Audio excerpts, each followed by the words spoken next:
भगवते श्रीकालभैरवाय नमो नमः।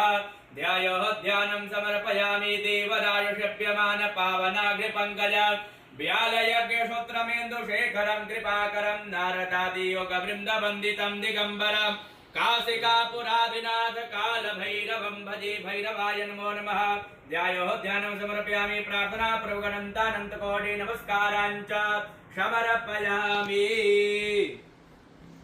स्वस्ति मंगलतिलककरणं शिवाय मन में ओम श्री गणेशाय नमः, श्री सरस्वत्यै नमः, श्री वेदपुरुषाय नमः, श्री गुरुचरणकमलेभ्यो नमः। अनन्तवानिधिपति पुंहवामहि वसो मम आहमजानि गर्भदमातमजासि गर्भदम्मा गायत्रे तिष्ठब्जगत्यनुषुपङ्क्त्या सह बृहदुश्रीः कगुप्सोजिभिः शम्यान्दुतबाधिपदाजा शतुपदा श्रीपदाजा शकटपदाः विछन्दाजा सतछन्दाः सोजिभिः सम्यन्दुतवासः तोमाः सह छन्दः आवृतः सह प्रमारिकयः शतदेव्याः पूर्वेकां पन्थां दृशति।